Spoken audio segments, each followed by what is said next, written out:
DDG episode 134. My name is Dave Hunt, and I'm joined by Michael Swick.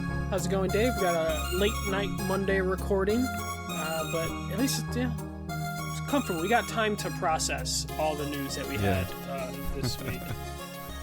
Yeah, there was a decent amount. So, got back. I was out of town last weekend. My oldest son got married, as most of you know, and I put some pictures, a few pictures up on Twitter and social media if you follow me there at all.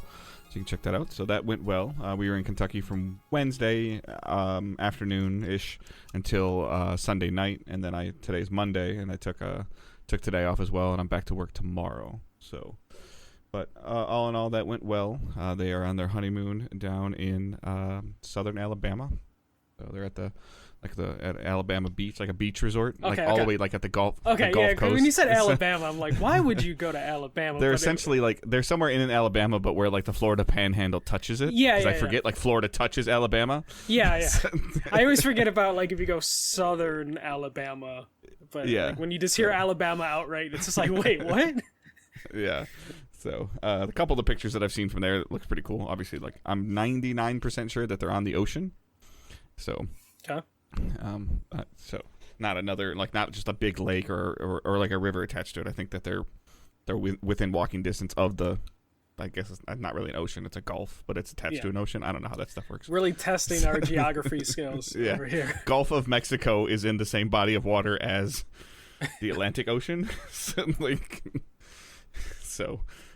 But that went well, and I have a daughter-in-law now, so the family's getting bigger. So. But other than that is the main thing that's been going on with me. Everything all right with you? Just doing some new work stuff that I'm just kind of waiting on. I'm on a holding pattern right now, so life will get chaotic in probably a week or two for me. All right.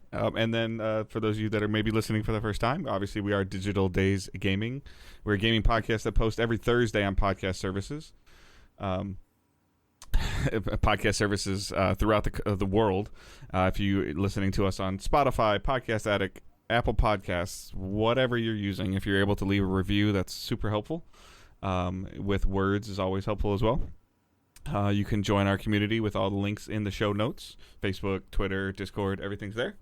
And with that, we will get right into the news.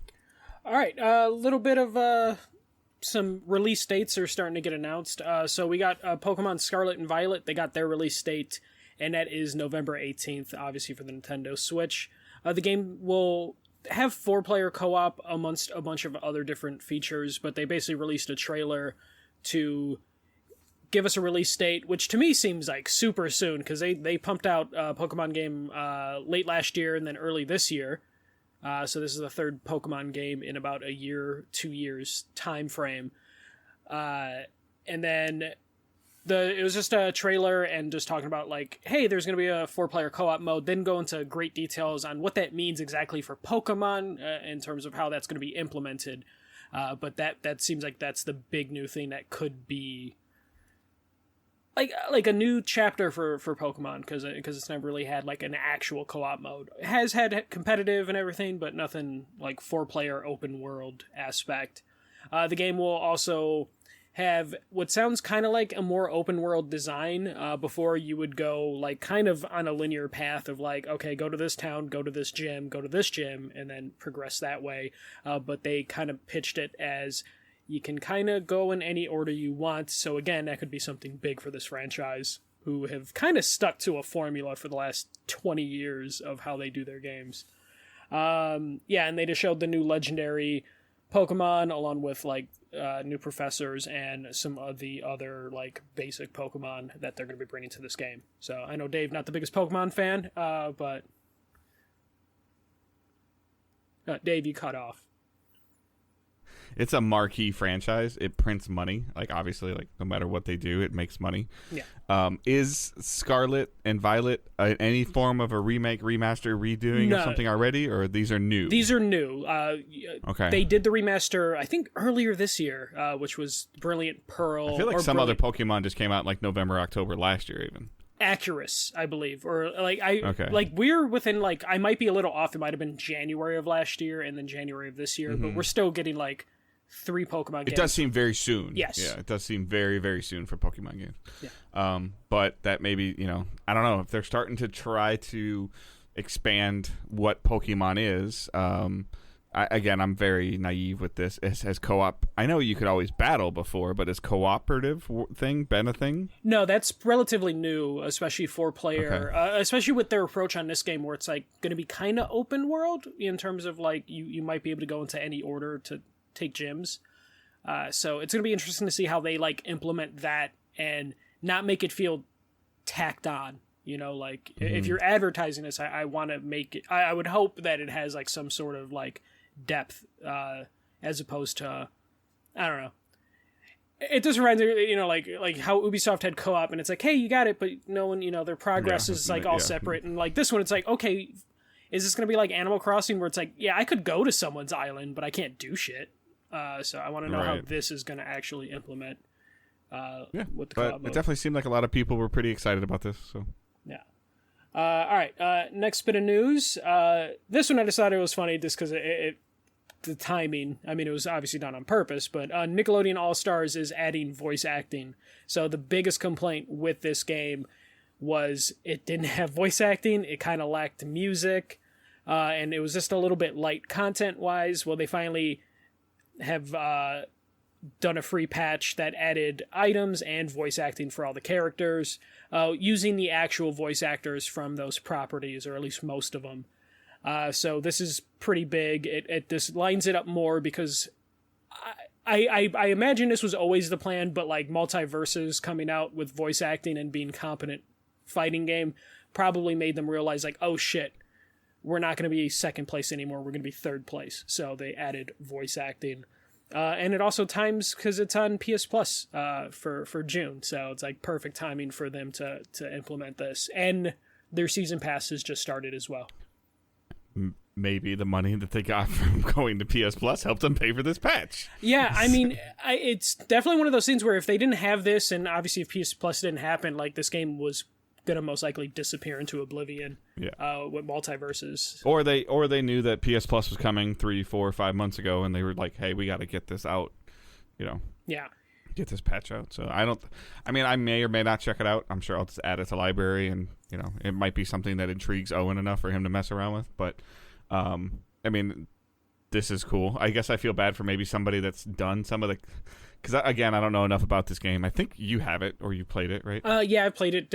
I don't own it, but I like game flight it when it came out. Yeah, so I don't know if it has enough like story based content in it not really. To warrant voice acting. So but I guess maybe hearing some random catchphrases while you battle is something that obviously was in demand amongst the community. Currently, right now, or before this patch, you would play it and the characters were just silent. No grunting, no sound. So you have like this very action-filled fighting game, but you would hit a character and it would be like nothing.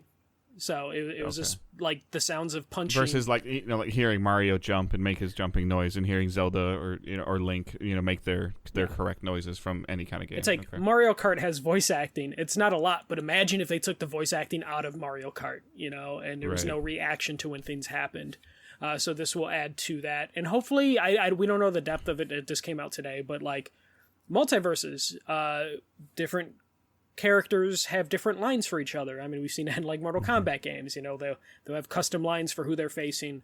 So I don't know exactly how far this is going to go, but it would be cool if some of the characters had specific lines they would say when fighting another character, or definitely if that could be something they can work on, based on how basic the financing must have been for this game. I'm guessing they just pulled lines from the various properties and just threw it in there, as opposed to getting Tom Kenny in a booth to record stuff again. Yeah, but I mean, hopefully any additional content and additional free content is always good. Yep, especially for PS Plus. And I imagine like Owen's you're gonna download it, and then Owen's gonna want to be like, "What's that?" And you'll get Reptar versus 2 Ninja Turtles. I think there's 2 in the game, not all 4. Oh, okay. So you might be able to find something. Does Owen know who Reptar is? I don't know. Okay, because Rugrats isn't really a thing. Yeah, but he will watch almost any cartoon. Okay. Like anything that's animated, he'll watch. Okay, so maybe SpongeBob versus a Ninja Turtle would be something. He's in this. Not that it's a big deal. I watched it too, but he's in like this rough like Power Rangers phase, and I've been watching some of these different Power Rangers they have. Like, wow, I don't know how I watched that show when I was 9, 10, 11, 12, 13 years old. I tried to rewatch it probably like 2 years ago for a podcast, and it was rough. The Power Rangers stuff. The movies hold up way better than the show. But that's not saying much, you know? Like, if the shows didn't exist and you would just watch the movie, you'd be like, this movie's terrible. But when you compare it to the show, you're like, okay, this isn't dog shit. But, yeah, all right. Third story, Geoff Keighley says Summer Game Fest this year will be mostly focused on announced games. So Geoff Keighley was on a stream and basically wanted to tamper expectations, saying that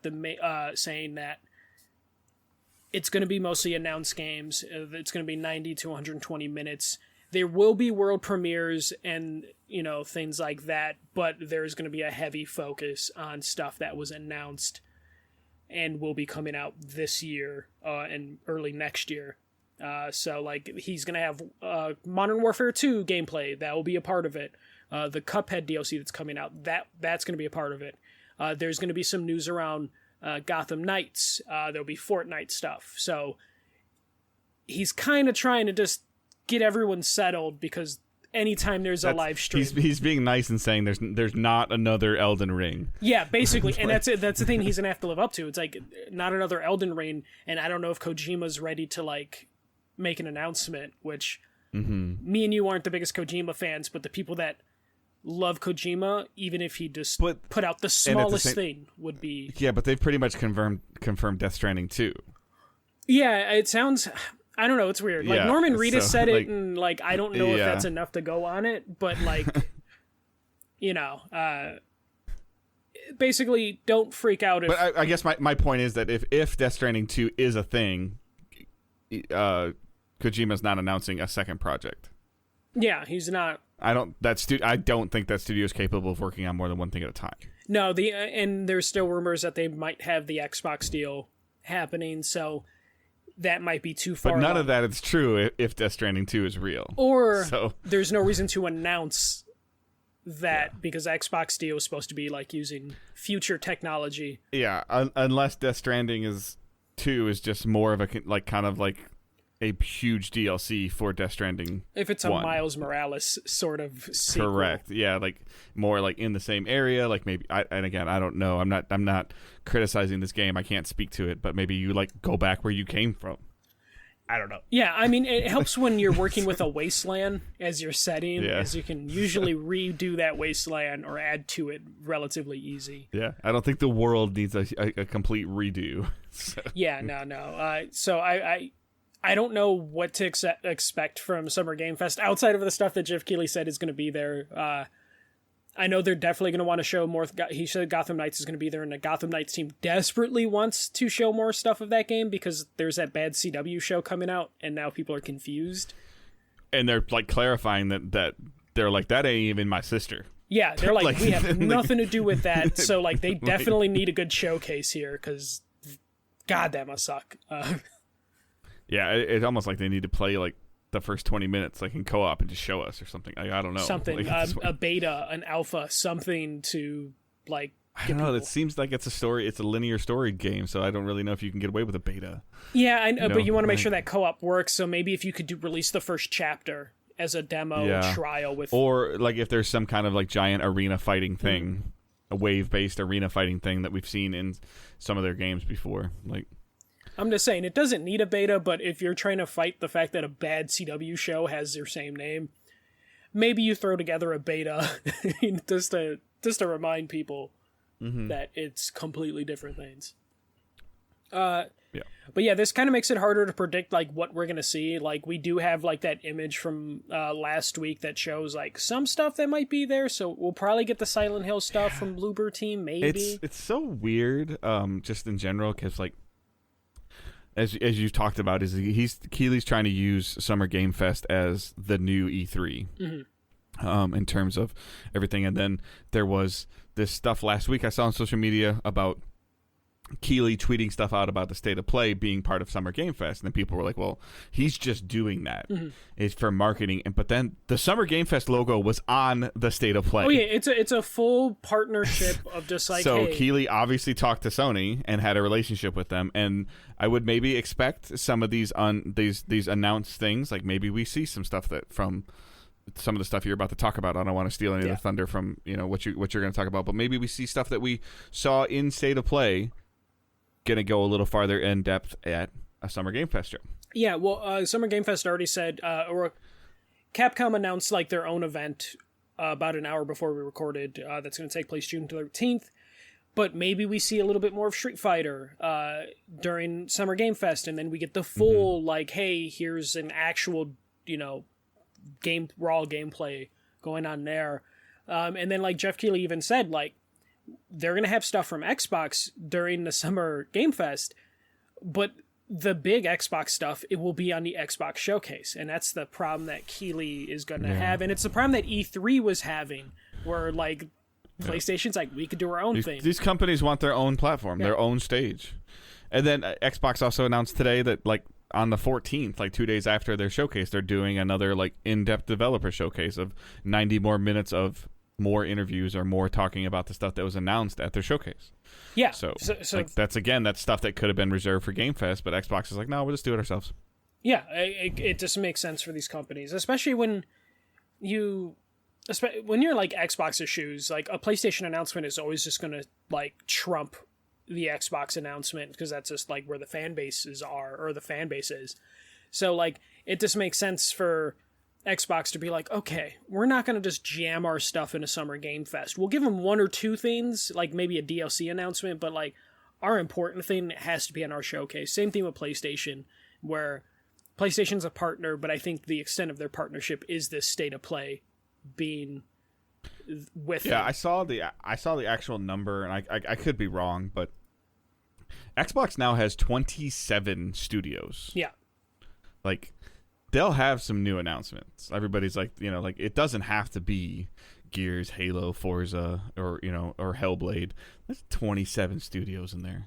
Yeah. Not all this stuff has to be like AAA, like AAA quality games, like, and especially with how they, whether anybody likes it or anybody doesn't like it, with how they're focusing on Game Pass, half of those studios are going to be trying to probably pump a game out every 6 to 9 months. Maybe not 6 to 9 months, but if you can get into like a yearly thing, like that would probably fit Xbox better for what they're trying to do. Especially like, they don't have a reason to be like, all right, we need to spend the next 3 to 4 years. Each of the 27 studios need 3 to 4 years. It's like, does Double Fine really need to have a gigantic AAA game? No, Double Fine can do a smaller game, and Exile can do a smaller game. You have studios that can work on. Yeah, and those games are totally fine. Yeah, like, and they're great to play, and they're fun, and it doesn't have to be like. I just feel like that perception is changing. Of like, oh, it's an Xbox studio; it has to be a $70 30-hour game. Yeah, no, it just has to release. Hell, Xbox doesn't even care if it's a full package. Like, they'll fucking figure that out later. But yeah, I think right now it's because they bought all those, like. They bought a fair amount of those studios during like a transition phase of like, we are a $70 game studio or a game company, to now being like, we are a monthly subscription based company, to where Xbox is just like, kind of has to just clear their slate of like all those like $70 games that they were going to make, release those, and then find like a pattern and a rhythm for these studios to release smaller projects. Which I think I would be okay with, because like, if we can get more Psychonaut style games, or more Grim Fandango style games, like, that's okay. Well, I mean, Miles Morales I think was better than Spider-Man Remastered, and it was significantly smaller. It was still like super polished AAA, obviously. Yeah. But it was a smaller experience, and I think I liked it because of that. The Last of Us Part 2. I beat Miles Morales in a sitting. And you were happy. I was not upset. Yeah. So, Ratchet. now, I chose to do that in a sitting, but, it was just kind of one of those things that I went into it knowing, like, hey, I'm off on Saturday. I don't have to be work till late on Sunday. I don't really have a lot of stuff going on at home. I can chill out. I can invest in this game. And it's no different than people that watch a Fast and the Furious or Lord of the Rings or any of that marathon of, like, or Star Wars marathon, any movie, trilogies, multiple movies, like, it's no different. Well, like, okay. No one has a problem with how Insomniac makes games. They found a rhythm and a pattern to go where Ratchet & Clank is super polished AAA game. Not super long, doesn't overstay its welcome. Spider-Man Remastered gets a little bit in the long side, but it ends at a good point, and then they got Miles Morales out relatively fast, to where, like, are you telling me you'd be upset if, like, the Xbox studios went into the Insomniac route, where they were pumping out a game a year, sometimes 2 games a year? Like, no, like, that wouldn't be the end of the industry. I think everyone's pretty excited with how Insomniac is developing their games. Yeah. If they could somehow find a character that the consumers cared about, like a Spyro-style character, that they could put out something every 12 to 15 months that continues the storyline, it's fun, stuff to collect and things to do, and an enticing enough storyline that you want to hear what's next, like, yeah, great. Yeah. If only they owned Spyro and Crash. Oh, yeah, they do. So like, yeah, they'll have Spyro and Crash. They could totally do that. And shit, I mean, they're going to have the Call of Duty studio soon, or the studios that produce a Call of Duty every single year. And those are, I mean, they're on like a downward trajectory in terms of quality, but in terms of like pumping out. Yeah, but what is that studio going to look like when you go, hey, everything that you learned in terms of how to make a good first-person shooter, because whether you think it is or it isn't, it is an above-average, mechanically driven first-person shooter. Go tell a cool story in a first-person shooter. That's not about war. Yeah. Like, or go, like, what story do you want to tell? Like, we probably own a property. Let's figure this out. Or if you do, like, hey, Warzone makes us enough money, so don't worry about multiplayer this year. Just worry about a single-player game that is a shooter war game, and they're like, cool, we don't have to freak out about multiplayer? Yeah. Go make me a Titanfall-like story mode. Yeah. Go. Yeah, and see what happens. So I don't know how we got on that tangent, but basically, the idea that, like, shorter type experiences or faster releases could be on the horizon for some of these studios. It's like, look at Insomniac. Insomniac's a perfect example. I think Insomniac is PlayStation's best studio right now. So if other developers want to mimic the Insomniac work pace, it's just fascinating to me that a lot of people give Sony credit for Insomniac's pace. Stevenson deserves credit for Insomniac's pace. Not Price. Stevenson's the PR guy. Price is the I'm sorry. Okay. Head. Yeah. He deserves credit for that. And it sounds like that they have still had most creative control. Yeah. Like, in terms of and most, Sony studios do. But like, I feel like you can't point at Insomniac and go, ha, look at what Sony can do with Insomniac, without pointing at Naughty Dog and go, look what they're not doing. Yeah. Like, or look at Bend, like, why, like, everything you're praising Insomniac for, you're giving Sony credit for it, but Bend isn't able to do the same thing. I'm not saying that Bend is better than Insomniac, but I'm just saying Insomniac internally is ran better than Bend. Yeah, in terms of, like, producing things. Yeah, Insomniac was given, like, the golden goose of Spider-Man, but they were able to succeed with that. You know how much pressure that is? Well, if they would, that's probably only because that Sony didn't have faith in its other studios other than Naughty Dog, and Naughty Dog's probably like, no. Yeah. Insomniac, like, no, or, PlayStation goes to Naughty Dog, like, you want to make a Spider-Man game? We're like, all right, we got a 40-hour game. We're gonna need 7 or 8 years to work on it. No, we just want him to. We want him to jump from ceilings and swing and tell a cool story that fighting Doc Ock. Yeah, like, they're like, oh, we don't want to do that. Like, we want to flesh out the real Peter Parker. Yeah. Like, no, we don't want that. We want to kill every single character that's important. So I mean, it's like we want to just kill like 1 or 2. Yeah. All right, let's speaking of PlayStation, let's move on to the state of play. So last week, we got a state of play. Unfortunately, it was kind of like a bad timing for us, so we weren't able to like react to it or put out an episode right away. It was the night of my rehearsal dinner. Yeah, Sorry. yeah. My son's rehearsal dinner. And then I was like quitting my job that day, so it was kind of like it was. For the record, I don't really think this one needed a reaction. I think this was one of the better state of plays, but I like video games more than you, Dave. All right, so some of the highlights: Resident Evil 4 remake coming out March 25th, 2023. I have to double check that date. I feel like that's the wrong date I wrote down.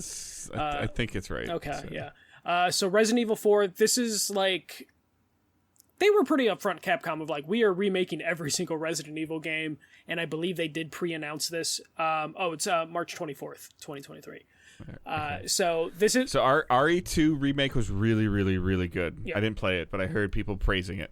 Resident Evil 3 was kind of meh. And I think that's partly to do with because RE3 is kind of meh. Yeah. So, but RE4 lives very high in people's minds and very high in their standards. So there's a lot of pressure on this remake. Yeah, and it's coming out like relatively soon. It's March 24th, and it looks good. They didn't show too much, but now that they announced their own showcase, I'm assuming is where we'll see more of this, or at least see some gameplay. It sounds like they are going to do what they did with 2 and 3. Where it is a remake, but they are going to change things around as needed to kind of like flesh out characters and stories, maybe cut some of the fat that plagued the game. So this will be in line with the 2 and 3 remakes. So a lot of fucking pressure to nail this one. This is considered the greatest Resident Evil game of all time. So, and it's also been remade on every single platform since it came out originally on a GameCube. And then I'm also wondering like how they're going to handle RE5 and RE6 because that's kind of when they went through their midlife crisis. Yeah, and also those games are relatively new, like visually. Yeah, that they like I enjoyed Resident Evil 6 because of like the shooting and the mechanics and how the stuff works. Atrocious right. to Resident Evil fans. Right, but those are the Resident Evil games I enjoyed, and people were like, "Well, those aren't real Resident Evil games." I'm like, okay. Well, people really did like 5. It was 6 when 6 basically was just like, we're just gonna go full action movie. Like it almost felt like Fast and Furious style action. To where like I don't know what you do with 5 and 6. I think 5 you can remake, and people will be like happy with a straightforward remake. Update the shooting controls just because PS3 era shooters were not great. Yeah. RE6 is going to be the one that it's going to be tricky because it's just like that story needs a complete facelift. Gameplay wise, not much you need to do for it, except modernize it. But like story wise, you're going to have to do a lot of work. But they seem to be hitting a pretty good pace with this. But like, I think this was a great way to start the state of play. I feel like this was a great bookend state of play. But we'll keep going. We got a little PSVR 2 section. So, Resident Evil Village coming to PSVR 2. No. It's gonna use the actual. It's not gonna be like a DualSense controller. They are going to fully implement the new PSVR 2 controllers. Looks pretty good. I imagine they needed to wait for PSVR 2 to translate this game into VR. Wasn't Village already in VR? No. So 7 was in VR. This is 8. Right. Yeah. So my mistake. Yeah. I'm sorry. RE4 will also get a VR mode. They kind of made it sound like it's going to come after the release, but we don't even have a date for VR2. Then we get a Walking Dead game that did have a release date of end of this year. A window. So a year. Ahead a year. Yeah, so like it did, but it's also going to be coming to other platforms because these Walking Dead games. Yeah, Oculus is a thing. Yeah. So. So it will be out this year on a platform, but who knows? No Man's Sky is going to get PSVR 2 support. I think it already has VR support now, but it's going to come to PSVR 2, which shows you that like there is no chance for backwards compatibility based on the control scheme. But there's going to be a good well of remakes, quote unquote, coming to PSVR 2. And then we got to see a little bit of Horizon Call of the Mountain on PSVR 2. Yeah. I thought this looked really good, Horizon, like in terms of being invested in that world recently. I don't know off the top of my head if I really want to play a story that doesn't involve Aloy. But I don't know. Like I feel like this is kind of. I guess I need to know more about this game first to see like I'm already on the fence about VR2 in general because of how much A, I think it's going to cost, and B, I didn't really play the first VR as much as I should have, and I don't. I still, like, after watching this stuff, I'm like, I really need to give my VR headset another run. Well, and like Moss Chapter 2 is out. Yeah. And I need to I need to order my dongle. Yeah. If it's still available. Yeah. I think this was like a good like first tasting for like what's to come to VR. Stuff looked pretty good. I mean, you can definitely see the quality drop into the VR games, like visual wise, but it wasn't as drastic as when, you know, we would see PSVR 1 showcased and you would get like a significant like visual drop. Yeah, I feel like when they were showing Horizon, like there was a part of me, I don't know if you felt this way or not, but part of what they were showing did not feel like they were showing in headset.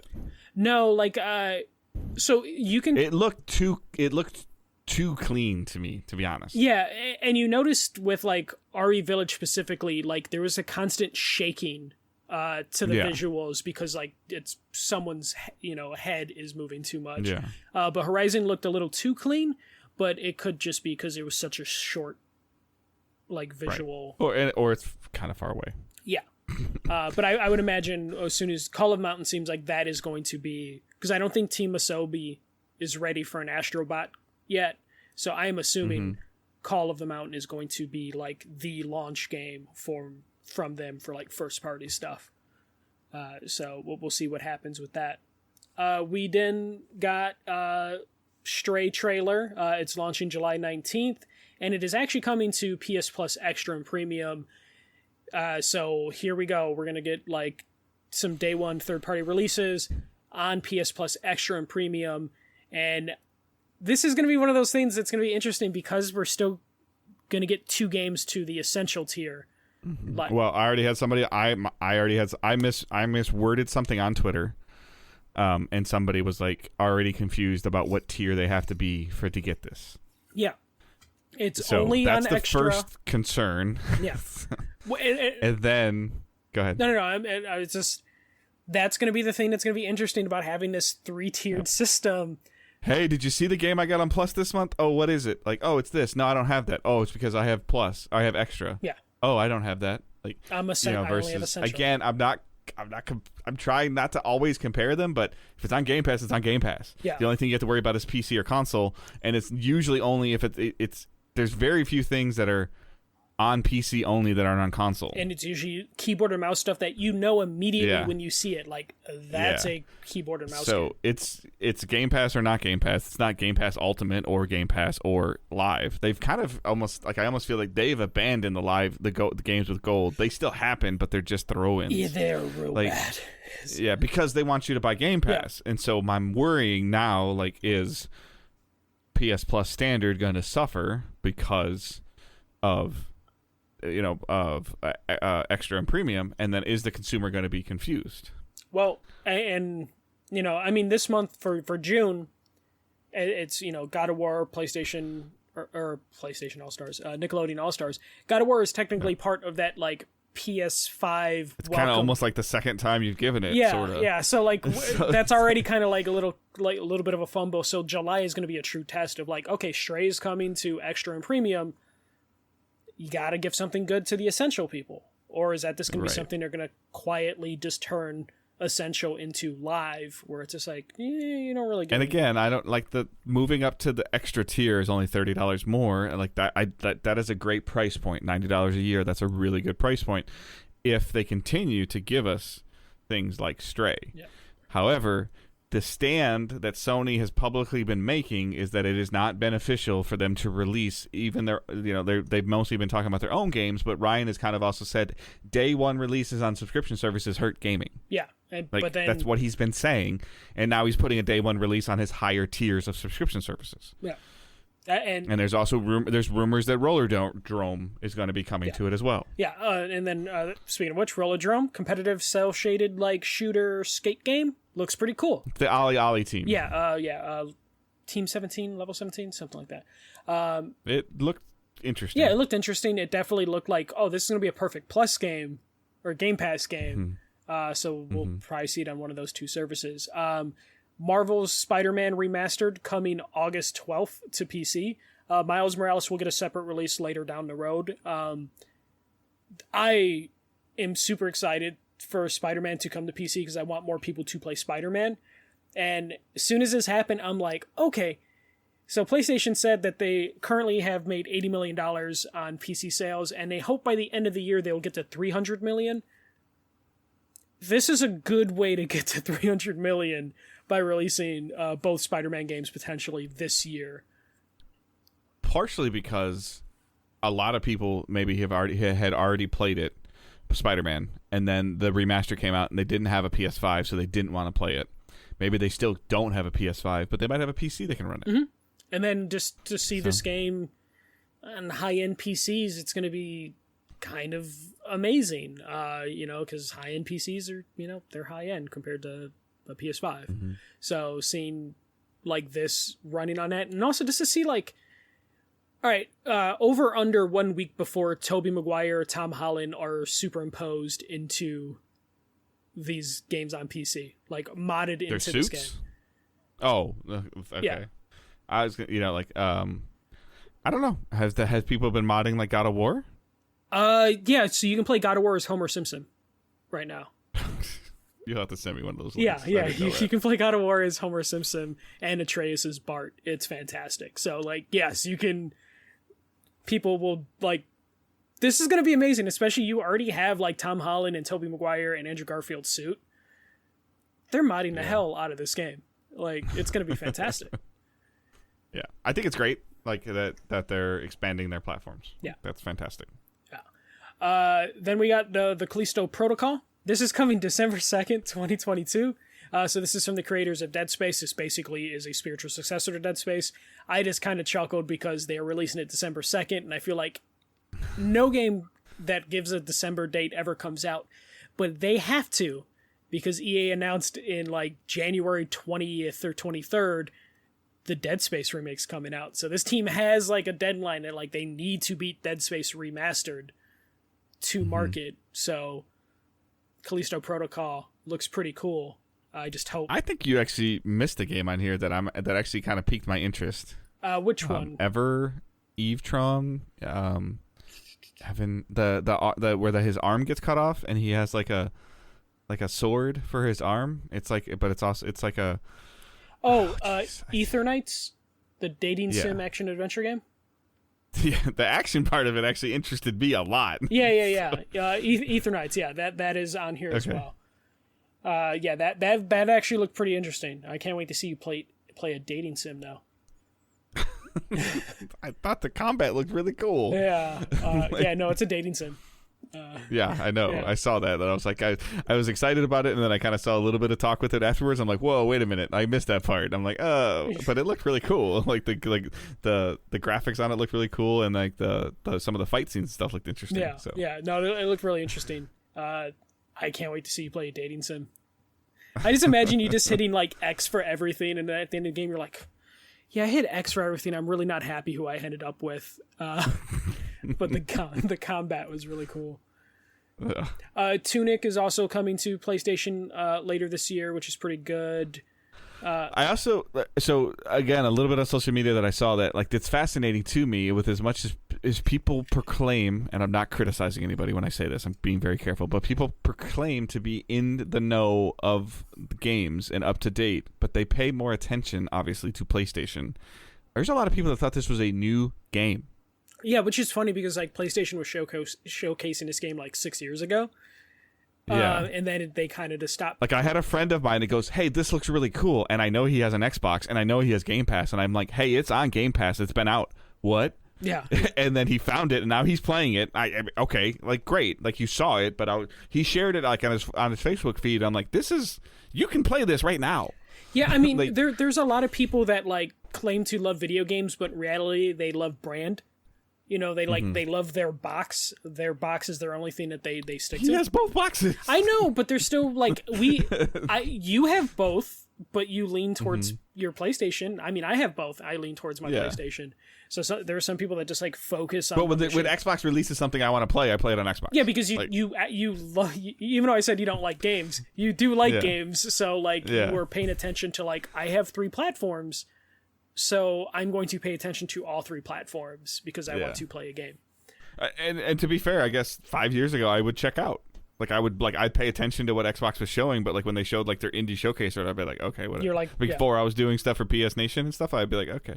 Then it became like I want to be able to be part of the conversation. I want to be able to know what's coming. Is it coming eventually to PlayStation? But I mean, for a while it was just like, okay. Yeah, just like whatever. So Callisto Protocol looks cool. I hope they get their release date because if they come out after Dead Space Remastered, that's probably not going to be good for them. We got to see Street Fighter 6 gameplay, so they showed some characters off. A little bit of their single-player story, which was kind of interesting to see like glimpses of that. Again, now that there's a Capcom press conference, live stream come in, I'm assuming we'll get an idea of like, what does the single-player campaign actually look like? Because it looks like it's not just the storyboard stuff that they used to do. And then there's a cool new like hub world lobby system, which isn't new to fighting games. This is something that's been in I forget what fighting game franchise. One of the anime ones has like a active hub lobby. Like Injustice had kind of like a hub system too. Yeah, but this one is like a little lobby you can like physically walk around in.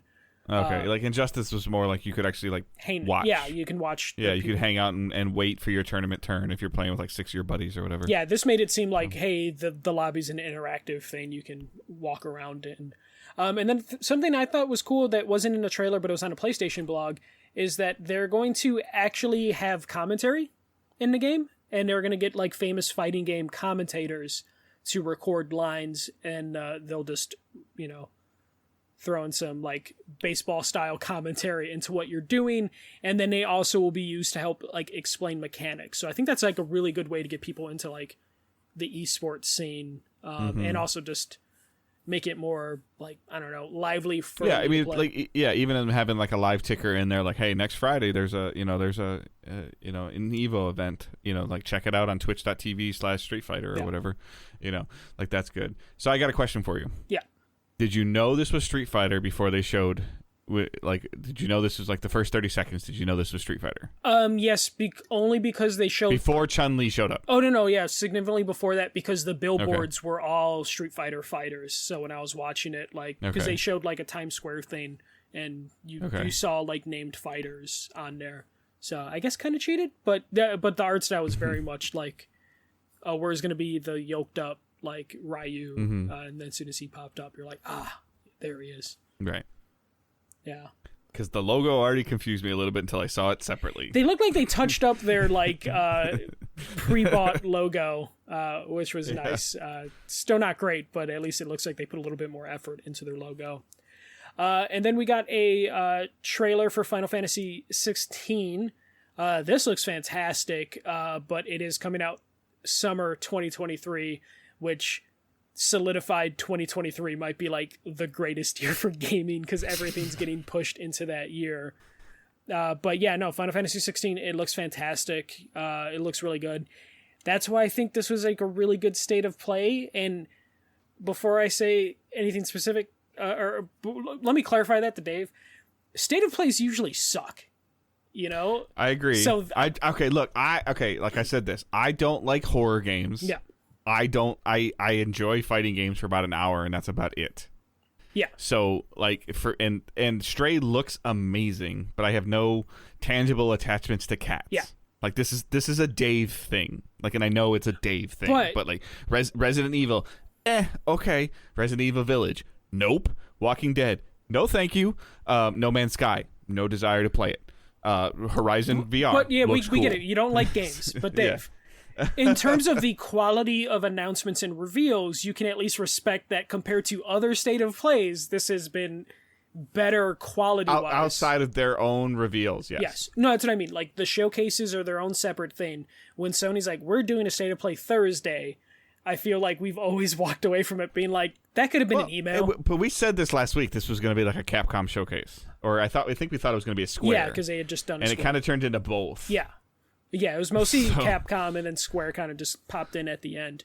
But like again, in the frame of a state of play, I would have to go back and look at others because my memory is terrible. The others have been kind of rough.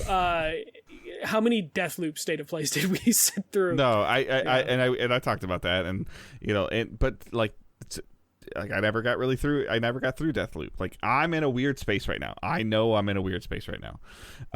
But there wasn't anything that I saw except for the dating sim that I was like, I want to play that. Yeah. Like, I want to play that right away. There was nothing in this that grabbed me right away. Roller Drome looks cool. Well, but am I going to be upset that I miss it? The funny thing is, with me, is like the only game that I'm actually going to play that we saw here is Stray and maybe Final Fantasy 16. That's really the only thing that, like, two things that interested me. But I still looked at it of like, okay, this at least had quality content, especially when, like, my friends love RE4, so I was super excited to get into Discord and seeing them all, like, throwing chairs and shit because, Resident Evil 4 is being remade. Especially the ones that aren't fully connected to know that this was coming no matter what, but it was a surprise for them. So, like, in terms of quality compared to other state of plays. And to be fair, I think I'm going to feel the same way on Sunday. Oh, no, for sure. Especially Sunday. So I'm not against PlayStation, but, like... Though I will say, based on how PlayStation's marketing and, like, their general attitude, I feel like they already start, like, -1 or -2 with us. And then they have to push forward. Just because they have bad messaging and, like, it just seems kind of like they're we don't know what direction they're going. You always walk away from a PlayStation event a little bit more confused than it started. And this one didn't have any bit more confused. Real confusion. It did. What? Okay, so we got a VR game coming in 2022? Yes, for Oculus, probably. Probably? Yeah. I wasn't you tweeted it. You're like 2022? Yeah. Question mark. But like in terms of the confusing shit that PlayStation's left us with, that one is like the most like, okay, whatever. And then the same thing, like Spider-Man Remastered. Like it, like didn't Spider-Man Remastered before include Miles Morales on PS5? No, you got remastered for free if you bought Miles Morales. Okay. But remember, there was the confusing thing with that where they're like, remastered will not be available on any other platforms, and you can't buy it by itself. You have to get Miles. And then a week or two later, they're like, okay, fuck it, fine, it's on PS5 by itself. Yeah.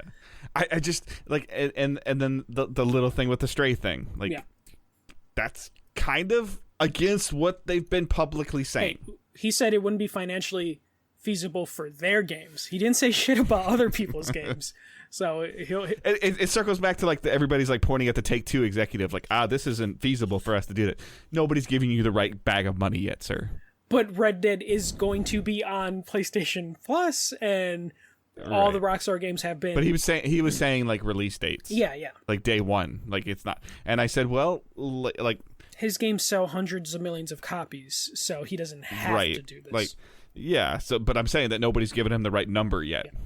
That's all I'm saying. And then when you look at Stray, I'm going to play that day one. If you end up in extra or premium, you'll probably download Stray. Like, but if but you were gonna buy it. Yeah, I was gonna buy it no matter what. Now I'm debating on like I'm going to, if I go up a tier, I'm going to play it because it's on the tier. And for me, I have 6 months left in my subscription, which I don't know how that happened.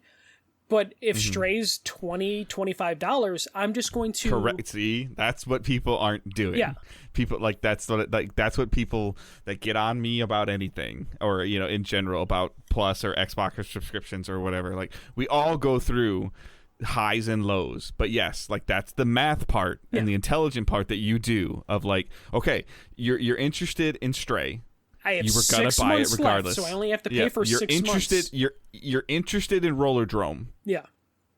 Are both of those games worth $15? And the answer is yes, if Stray's, especially because Stray's going to probably be a $30 game, so it's going to be like, okay. Yeah.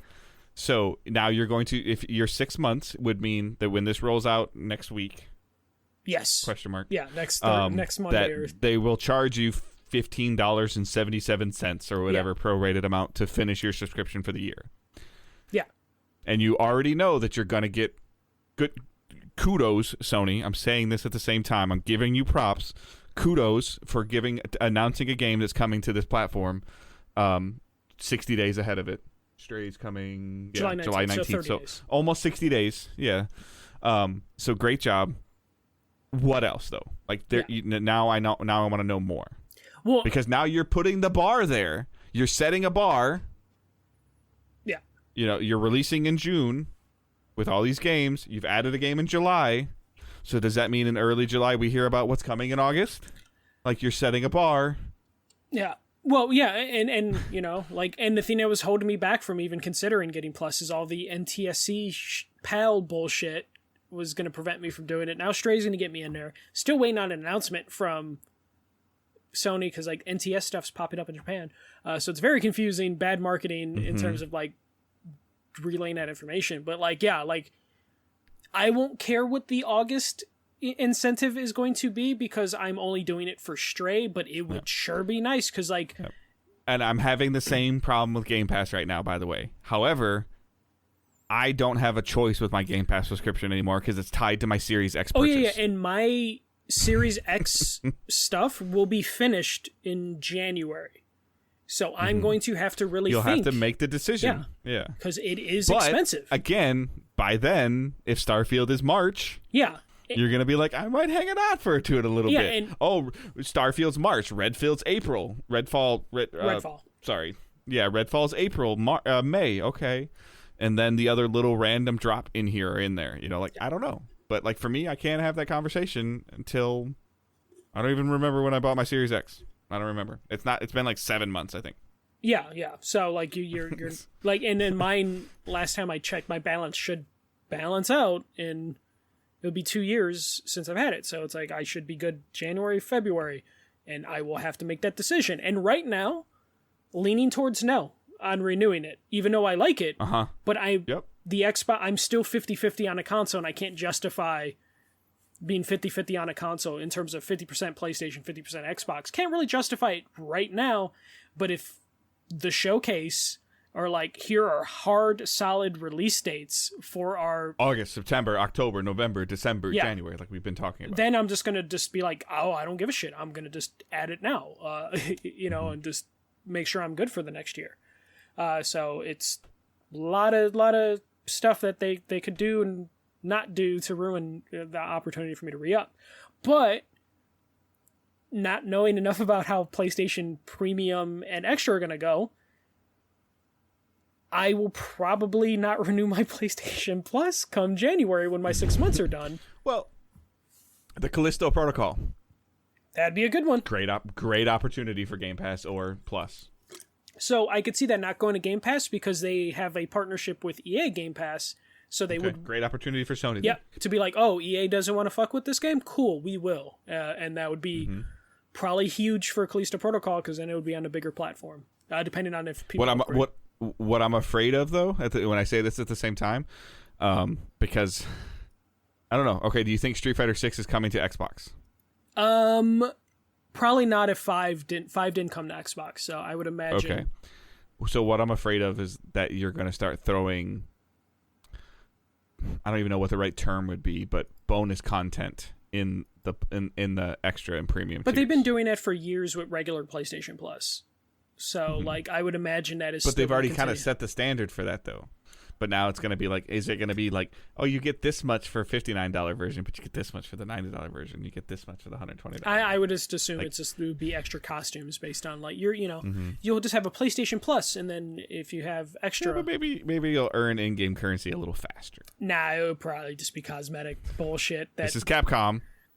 They actually have not been terrible in terms of microtransactions. I'm sure someone's going to be like, no, you remember 3 years ago one game that they were bad. Yeah. But in terms of Monster Hunter and stuff, they seem... Yeah, no, you're right. You're 100% right on Monster Hunter. If it was Square Enix or something. I've heard that the Street Fighter V grind was rough. It was rough, but they had to pivot because there was enough of a vitriol from the fan base that they they kind of fixed that ship.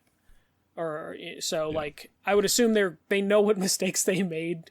Yeah. So I agree. The state of play was chock full of cool things. Yeah, just not stuff for you. It wasn't a Dave state of play. Yeah. And it wasn't even a... And when people get my opinion, you're getting my opinion. like a lot of the time. Yeah. I try to think back and give the opinion of like the average gaming person, and I try to give perspective of what I see on social media to kind of help shape my ideas. But instantaneously, like what I saw from that state of play, I was like, okay. Yeah, and for me, I was like, okay, all right. You know, like I was kind of just excited for other people for the most part. Yeah. In an interesting, fascinating end story that kind of ties into what's delayed, like Prince of Persia's in a fuck hell. Dude, it's super screwed. I couldn't even spell delayed right. It was so messed up. Yeah, they've delisted the game. Yep, for pre-order. Ubisoft has delisted the game. You can't find it on any of the stores, and they're saying it'll miss fiscal year 2023, which means that it is not coming before April 2024. I think that's what that means. Though some of it says, yeah, because the physical year for Ubisoft, I believe, is March 1st to February 28th.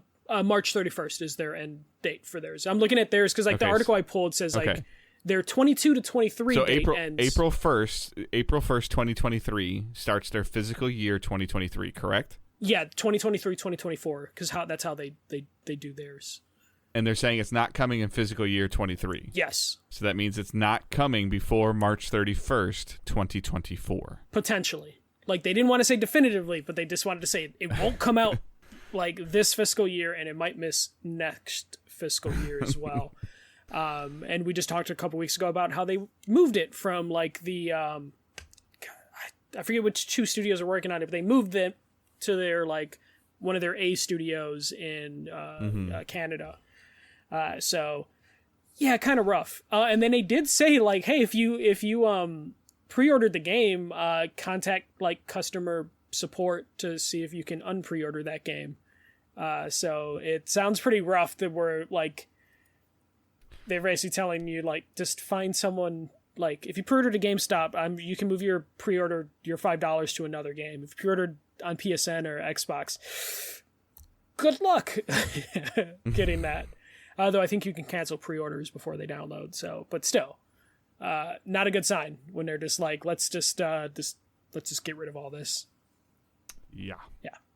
Oh, and they did say there's no state of play this summer or Ubisoft Forward. There's no Ubisoft Forward this summer, but there will be one sometime this year.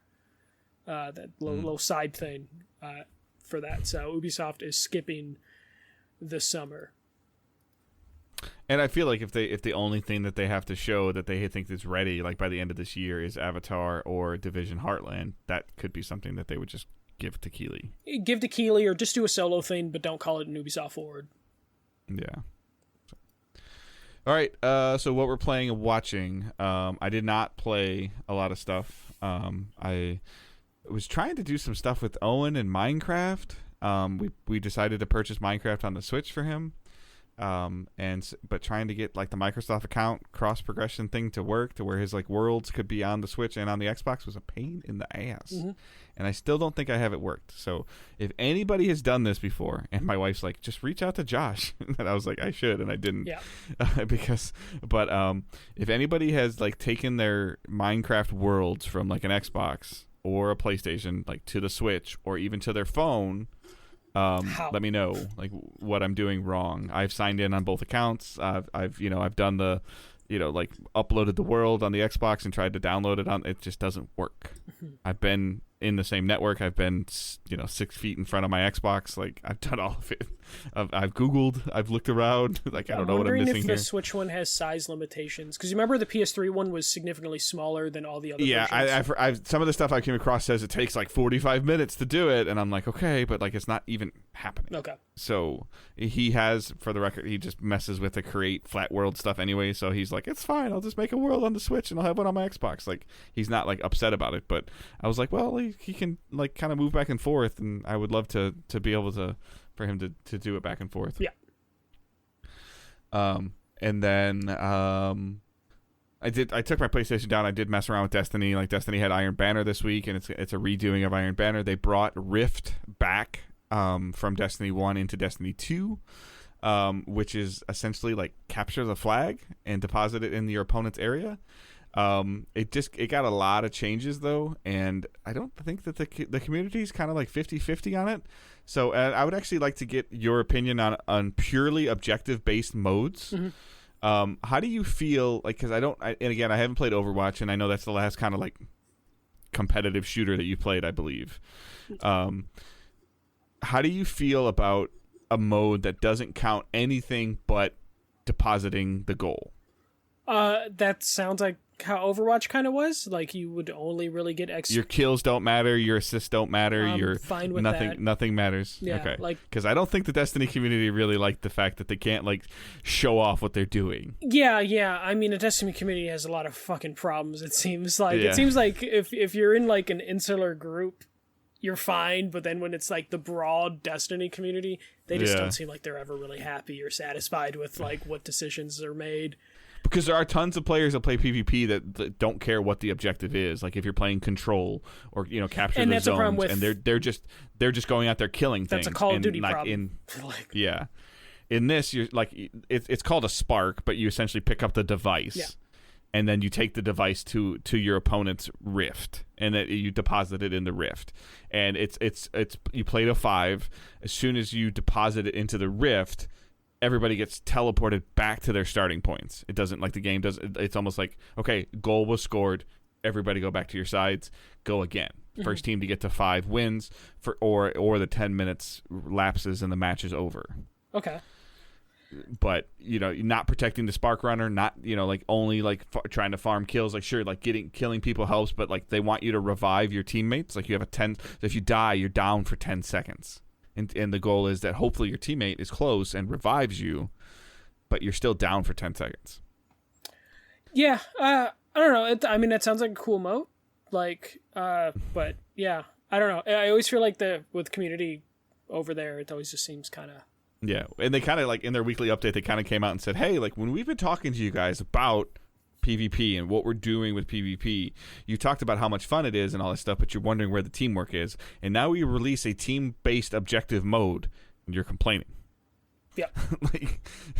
So they kind of like in their weekly update, they kind of reiterated how you're supposed to play Rift. Yeah. Or how they thought you should play Rift. Do you run into that situation in Overwatch where they don't play the game maybe the way that they intended, like it was intended, and it turns into something different? No, I mean, if you have the one person who's just like, I'm just going to play team deathmatch in this very objective-based mode, you just kind of have to deal with it, but you can vote to kick, and then if they do that enough times, they just outright get banned from the game. So if enough people report them in enough games, they will just get straight up banned. So I don't know if Destiny is at that point where like they feel like it's enough of a problem that they need to like tally up non-objective based players. I would assume that's not what they want because there are multiple modes, but Overwatch for the longest time just didn't have a team deathmatch mode, so like they had to do the ban system because you just have people going against the grain. Eventually they made a team deathmatch in just like a free-for-all mode, and then luckily those people just gravitated towards that, and it kind of kept like a nice clean sandbox. It doesn't bother me, like new different game modes. Yeah. It felt kind of good, like just kind of adjusting and seeing like over the week, like seeing people go from like on Tuesday and Wednesday, like this is dumb, I hate this, to Saturday and Sunday being like, hey, this isn't as bad because they're kind of learning how to play it again. So, but it's only gonna be like out like 2 weeks this season. So, but yeah, and then so partially because I could download it to my tablet. I watched the entire season 4 of All American on my vacation, so that came to Netflix. I missed it. Like somehow I missed that there was 20 episodes that I missed that it came out like in October on the CW app, and then then the season ended and it came to Netflix, and it supported the download thing. Oh, so nice. I could download it to my tablet and then just watch it. So I liked the thing. My wife's like, "You're literally watching a soap opera about football." I'm like, "Yeah, okay." Yep. So, like, I liked the show. It was good. It was interesting. So, judge me all you want. So, it's a TV show. Yeah. That's it for that. And then I was doing wedding things and stuff. Yeah. So. For me, I've restarted Valkyria Chronicles Remastered for like the 5th time. I feel like since we started this podcast, I've probably talked about like starting Valkyria Chronicles. This time I'm trying to give it a full go. I beat the game. I never beat the game on PS3. I got really close to the end, but that game gets really hard. And that's usually what stops me from replaying the remastered is like I just kind of hit a wall at a certain point because like missions can take a really long time. So I'm trying to give it another go now just because I'm trying to like... Again, we're in a gaming lull. There's not a ton of stuff, though there is a new game that I did start today called Card Shark that's from Devolver Digital. It's out on Switch and PC right now. So Card Shark is basically it's like an adventure game, but it's about like cheating at cards in like old France. So you play like a mute character who befriends like a con artist, and the con artist basically takes you in and teaches you how to help him cheat at cards, and also the other people in his like little traveling con artist group, they teach you different card tricks like 3-card Monty and just like how to deal from the bottom of the deck. So it's basically you go from town to town and try to con as much money out of people as possible. Really cool art style, kind of looks like a moving painting. The music is since it takes place in like old France, it has like very French like music, and it's really cool. It's a little difficult, especially just on the default like medium mode or whatever, because there's a lot of stuff that you have to like keep in your head. Like the 3-card Mounty, super easy. It's mostly quick time events, but you are trying to like shuffle the cards a certain way. And there's like simpler games, like if you're a waiter and you're pouring someone a drink, you can see their cards, and then you're supposed to like rub the table a certain way so you can tell the person you're cheating with like what suits they have. So there's stuff like that, and it's all about like pouring drink without like overflowing it or drawing too much attention to yourself just to peek at the cards. So sometimes you only get like 2 seconds to peek at the cards, and you gotta like move on and take a guess. But then there's like other stuff where it's just like, okay, you're the dealer for the cards. So after the cards are dealt, you see them because they're all turned upside down, and then you're just trying to make sure you bring the cards back in a certain way so you can deal out the next time all the high cards to your partner. But then you also have to like manage of like dealing from the bottom of the deck, but also cutting the deck a certain way that doesn't mess up the order of cards and bring suspicion onto your pair of people. So really fascinated with it. I really love the art design, the music, difficulty. I'm almost tempted to like knock it down to like the easiest difficulty to focus on a story, but I do love like cards and like the cheating mechanics of cards. I remember in high school, I like learned how to deal from the bottom of the deck just to see if I could do it. So seeing that in this is just kind of like interesting. And just like learning how to shuffle the cards through the game is something that like I'm kind of tempted to like bust out a deck of cards and be like, let me see, like, are they actually teaching the mechanics that you would need? My mechanics are super rusty with that stuff.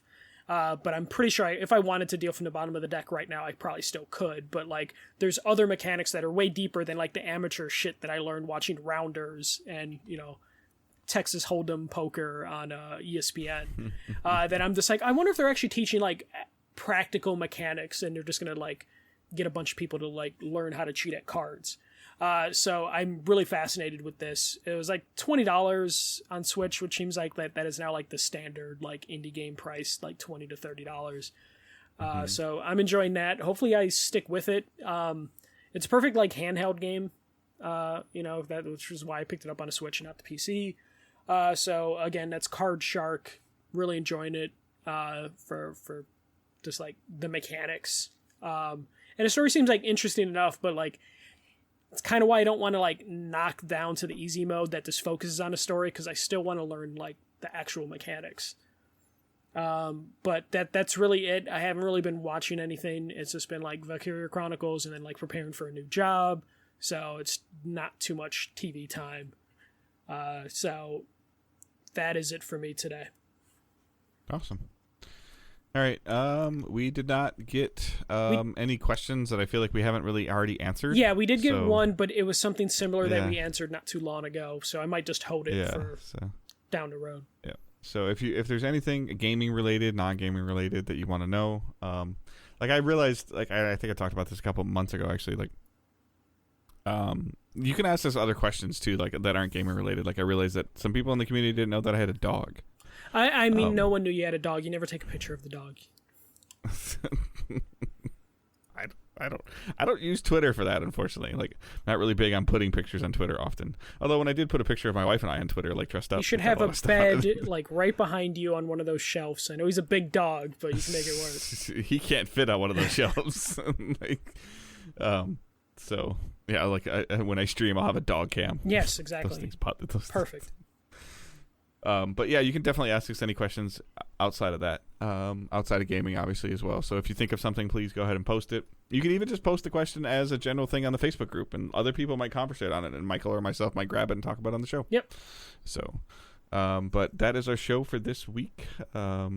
Social media stuff. Main account for Twitter is at Digital Days Pod. Michael's is at the First MJC. Mine is at Good Dave Hunt. Facebook group, Discord server, and Patreon all linked in the show notes. The Teespring account is in there as well. If you're watching us on Twitch, thank you. Twitch.tv/DigitalDaysGaming, where if you follow us, turn your notifications on.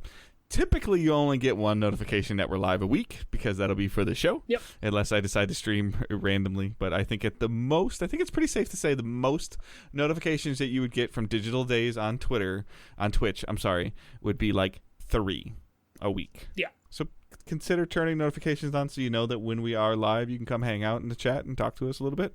Ask questions in the chat. And if it's a cool question, we can add it to the show, or we can just kind of like pivot like we do sometimes when somebody puts something interesting in chat. So, but you can also subscribe to us. We are a Twitch affiliate. If you have Twitch Prime or Prime Gaming, you can link that with your Amazon account. You can link Amazon Prime with Twitch, and you get something called Prime Gaming, where you get a bunch of cool free stuff. And then you can also subscribe to a streamer of your choice. Ideally, that would be us. But at the same time, like I think Michael said last week, don't give Amazon their $2.50 back. Yeah, they don't need it. Yeah, just give it to someone. Yeah, find a streamer. If it's us, great. If it's not us, that's okay.